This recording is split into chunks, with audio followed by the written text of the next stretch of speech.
for me, on my journey, as I have tried to piece together this approach to philosophy, which can find itself wrapped in contradiction or tension, or how can two things that seem like they're opposite from each other both be true at the same time, Chesterton has helped me navigate that very fine balance.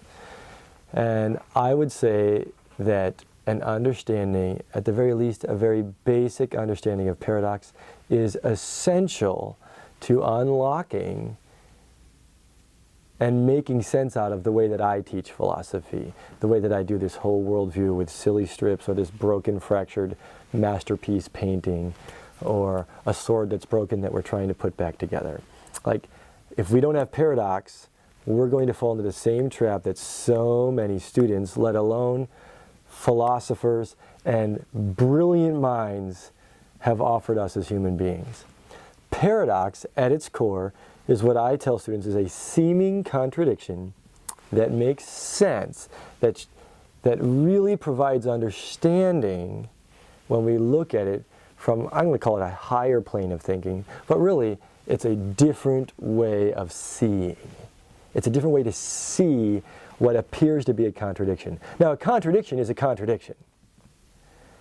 I get that. A paradox is a seeming contradiction.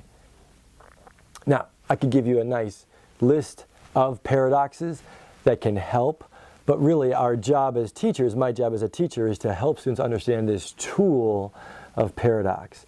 And what we realize is that if we have fractured up reality, it's probably because we trust this truth. And is it true? Yes, the spiritual realm is really real. And yes, the material realm is really real. And yes, we are all connected as one big, there's a unity in everything. And yes, there's distinction. And what we want to do is say, I'm right, you're wrong, I have the truth, you don't, and we polarize each other, and that's what has created the silly strips.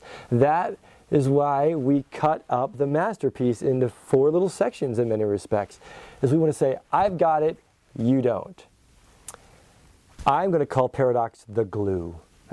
Dare I even say it's the super glue? But I even want to say, which could get me into some muddy waters, but I want to say paradox is almost even more like this magic wand where you can wave paradox over something that there was a fracture in, and then you come back, and we'd like to think, oh, it's like a broken bone, it'll grow back stronger. That's fine metaphor. I like the paradox. What it does is it takes something that was broken and it puts it back, and you don't, wait, I thought there was a crack there. Where'd the crack go?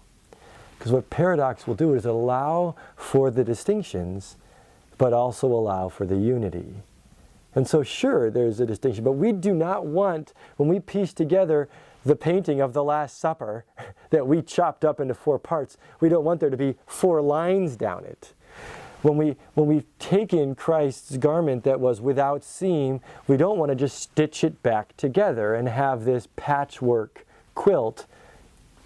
We don't want to take, like Frankenstein, and I use this metaphor in class, I've got the Frankenstein picture right above my shoulder, the reminder, we don't want to just piece together this ripped up body of Jesus and sew a leg on here and then have all these things. Yes, Christ still has his scars, but we don't want to piece together this body.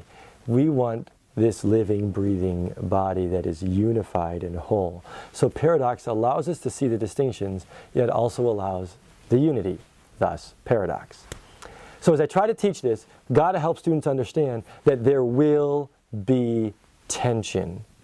The problem that we get into with paradox is we try to resolve the tensions. We try to say that God is 3 and God is 1, and then say we can figure that out. And when we realize, wait a minute, this is true and this is true at the same time. when we try to resolve that God is one, and we bring that in here, and we say, well, actually he's three, and we get rid of the oneness, what happens? We lose the oneness of God. When we try to dissolve down, well, he's really not three. It's just actually one. What happens over there then? And I have found that when we water down the truths that are in tension and bring them into the middle to try and, in some respects, resolve that tension, we lose the actual truths out here. Now, I know we might want an example.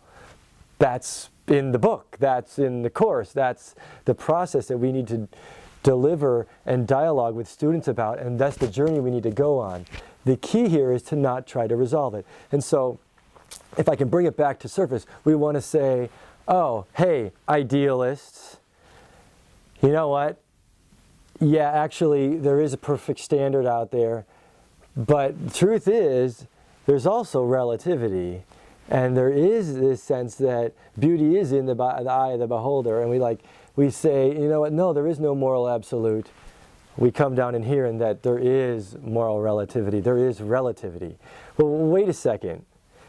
If we get rid of both of those things and the materialist says only the material realm is really real, there's no spiritual realm because I can't understand it or because of that absolute perfection that exists out here, we're going to try and resolve those tensions, and then we're going to get rid of the reality of the spiritual realm, and then we're going to get rid of the reality of the material realm, and we're going to end up losing them both. When we go over to monism and theism, there is some definite tension there between a unity. And if I say, we're not really unified, there's only distinction, well then, what am I apart from God? How do I even live and breathe?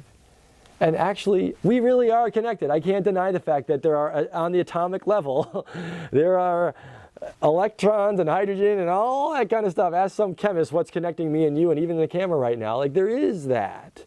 And so if I deny that reality to try and resolve the tension between a unity and an actual distinction, then I'm going to water down the distinction between me being an independent, autonomous being and me also living and breathing through Christ in me. And that's the same Christ in you. But you can see where this goes. And so if I water down distinction, I end up at just monism. If I water down that unity that Christ even prayed for in the garden, and that Paul was preaching against of polytheism, if I water down the unity, I'm going to end up that everything is just distinct, and we lose the actual unity that we have. So you can see that with those. And then imagine taking those four things and opposing them to each other without understanding paradox and the beauty and power of paradox. We want to water down all this stuff, which is what we all get sick of, is trying to water down truth and trying to water down reality and trying to just solve all these tensions into this bland, blah, vanilla approach to the complexity of reality.